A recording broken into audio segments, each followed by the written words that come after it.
komeza watura ivyizigiro vyawe. Yasezeranye niyo kwizerwa, aradukunda. Ndakunda indirimbo ivuga ngo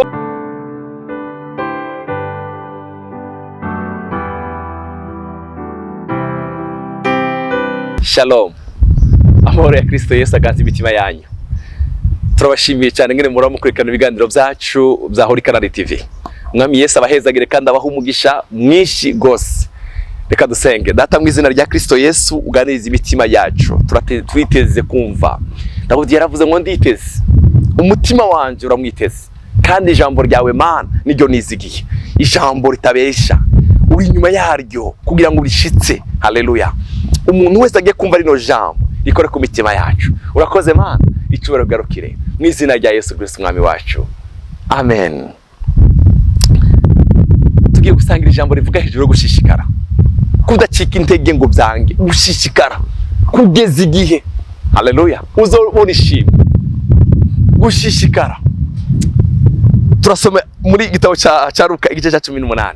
Harimo umugani wakoze ku mutima wanje ku munsi w'ejo. Abakira umugani wo kubigisha kuba kwiriye guhora basenga ntibarambigwe. Hari umwuka wo kurambigwa, hari umwemu yo kurambigwa. Kurambigwa senga none ejo bikananira indwi imwe, ukisonzesha ejo bikanga. Ariko dukeneye gusenga ubutarambigwa. Turakeneye kugira igicaniro tukamera ko kundi Mose yabwiye Abisirayeli, yabwiye Aroni na Huri ngo abahungu ba Aroni ngo muza muhora muzana inkwi uko bukeye, mushire ku gicaniro mwenyegeze uko bukeye. Abacira umugani wo guhora basenga tibarambigwe.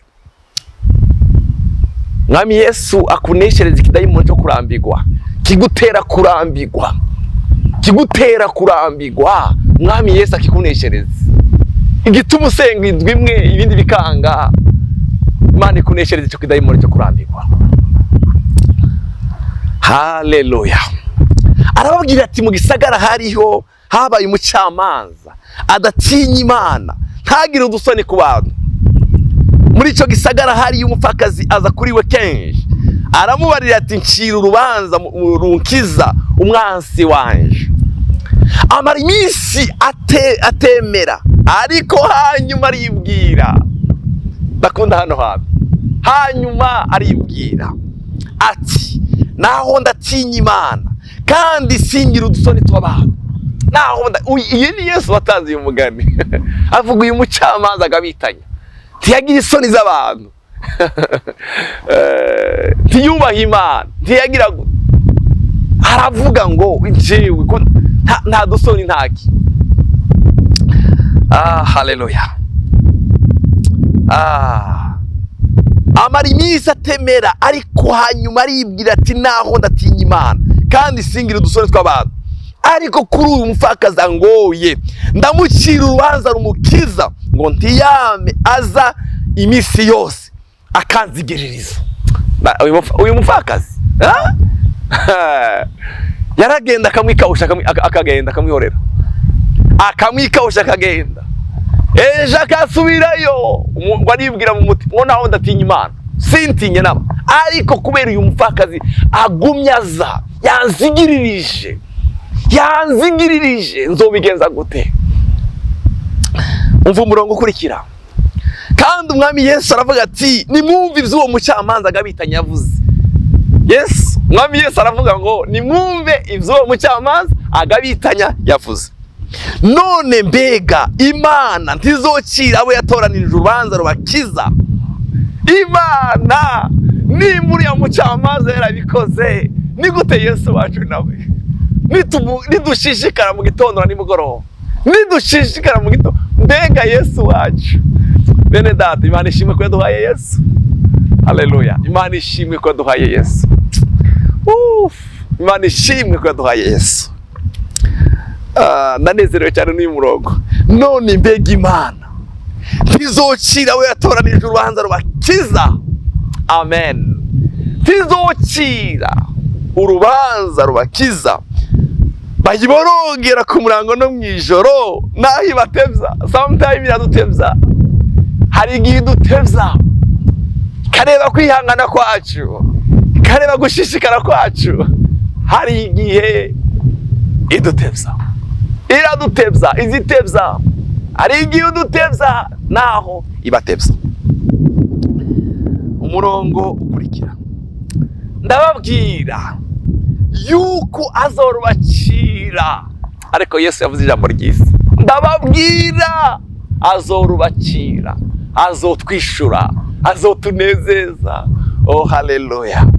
Ariko umwana w'umuntu niyaza, mbega azosanga ukwizera mu isi? Mbega niyaza akuzaniye cya gisubizo wari umaze imyaka urindiriye, azosanga he? Azogusanga he? Azogusanga ukiri kuri ya mavi? Azogusanga waragiye? Azogusanga wararambiwe? Azogusanga he? Nihe azogusanga? Mbega umwana w'umuntu niyaza, mbega niyakuzaniye cya gisubizo, azagusanga he? Haleluya. Mbega niyaza azagusanga he? Mbega uyu mwana niyaza azosanga ugifite kwa kwizera, azosanga ukicyatura kwa kwizera kwawe. Mwanditsi wa Heburayo yaravuze ngo dukomeze kwatura ibyizigiro byacu. Azosanga ugivuga ya majambo yo kwizigiro byawe. Muribaza ko Ana yaduga ishiro uko umwaka utashi, akaduga no umwaka uza, umwaka akaduga kandi akadugana ishikano, akavuga ngo mwami maze imyaka ndagusaba umwana, none akaza.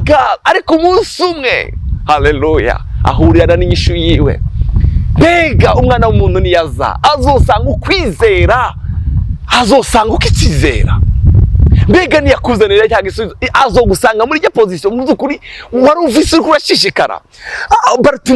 Bartimayo ijya pumye, bagerageje kuyizibiza, arakoma induru, Yesu umwana wa Dawidi ngirira imbabazi. Abandi kura, Yesu umwana ntiyumvisha amajwi ye, bariko baramubuza, yarashishikaye kugeza igihe Yesu amuhamagara. Haleluya. Aramubwira ngo genda ahumuka. Amen. Hari umugore w'umunyakanani yaje kuri Yesu.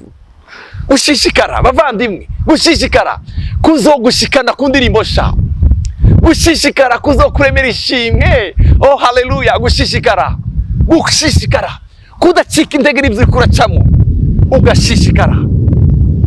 Umugore w'umunyakanani yaje kuri Yesu, aramubwira ngo Yesu ndakwingiza nkiriza umwana waje, yafashwe na dayimoni. Yesu aramwitegereza aramubwira ngo wasimfata ibyo kurya by'abana ngo ndabiheza utubwa. Wa mugore kubera umutima wo gushishikara abwira Yesu, uvuze neza, ariko nutubwa natwo nutubwa natwo tuhora turya ibivuye ku meza y'abasebuja. Yesu ahindura izina aravuga ngo nyina wanje, ukwizera kwawe ni kwinshi. Nta muntu n'umwe washishikaye atabonye igisubizo ciwe. Kubera ko ducika intege, shishikara kugeza. Yesu yavuze ngo uyu mucamanza agabitanye atubaha Imana, yaribwiye mu mutima, mbega Yesu iwe kubera ko dusenga indwi imwe ibindi twabivamo. Ngo nguruma ngo yaratevye, yatubwiye muzi ngo nahi dutebza, yabivuze neza. Ni Yesu wabivuze ngo ari igihe dutebza. Irabe kwizera kwacu, irabe gushishikara kwacu, irabe ivyizigiro vyacu. Haleluya. Irabe mu byukuri ko tukigizeye. Haleluya. Uyu mugore w'umunyakanani yakoreye Yesu umuti, yaramubwiye ngo yego nivyo. Yakoreye Yesu uvuze gute ngo imbwa yego nutubwa natwo.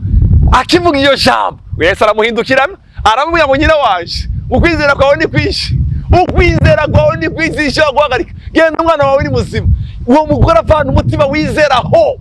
Haleluya. Kuri Yesu yari umunyamahanga, ariko arizera, arashishikara, aravuga ngo ari umuntu ndi mukumva ari mukukiza abandi, reka ngende kumuraba naho ntemerewe, ariko ndagenda.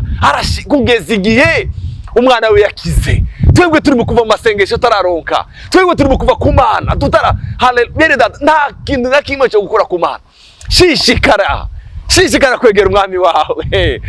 Haleluya. Muribaza ko Bartimayo iyo aza kwemera ry'amajwi yari guhumanuka, yari guhumuka. Iyo aza kuva makuru y'amajwi arakamubwira ngo hora ziba, yaravuga ngo ya Yesu umwana wa Dawidi ni wowe nkeneye, Yesu umwana wa Dawidi ni wowe nkeneye. Yesu aravuga ngo hano ukeneye ikiguhumuka, aramubwira ngo ugenda. haleluya. Abantu bose bashishikaye barose inyishu kandi nziza, bararirinze ishimwe, barataziriye umwami wabo. Abantu bashishikaye bahabonye neza y'Imana. Oh shishikara naho, umwuka ukuguza gushishikara usenya. Ari ijambo yavuze hano, hari ijambo tugitangura umurongo wa 2 aha muri Luka turasoma, arababwira ngo abakira umugani wo kubigisha ko bakwiye guhora basenga ntibarambirwe. Uyu mudayimoni wo kurambirwa wirukane mu buzima bwawe, komeza watura ivyizigiro vyawe. Yasezeranye niyo kwizerwa, aradukunda. Ndakunda indirimbo ivuga ngo mwijuru imbere y'Imana mfite umuntu avugira n'umukuru w'abatamzi yitwa Rukundo. Ko yitwa Rukundo kuramuvanguje he? Mumpamya yuko mu mutima wiwe handitse mu izina ryanje ngo kuko avugira nta mwazi wo mu nyaka. Dufite Yesu, dufite Yesu. Mureke dushishikare kwegera mwami wacu Yesu. Abashishikaye mu by'ukuri bararirimba indirimbo sha, barahindura amazina, barahindura amateka. Imana ibahezagire. Dusenge. Turagukunda Yesu, duhuye umutima wo gushishikara, duheze gukomeza gushishikara mwami, duhe gushishikara. Haleluya. Turakeneye gushishikara kugeza mwami twishuwe tubonye inyishu yacu. Urakoze mwami, icubahiro garukire mu izina rya Kristo Yesu umukiza wacu. Amen.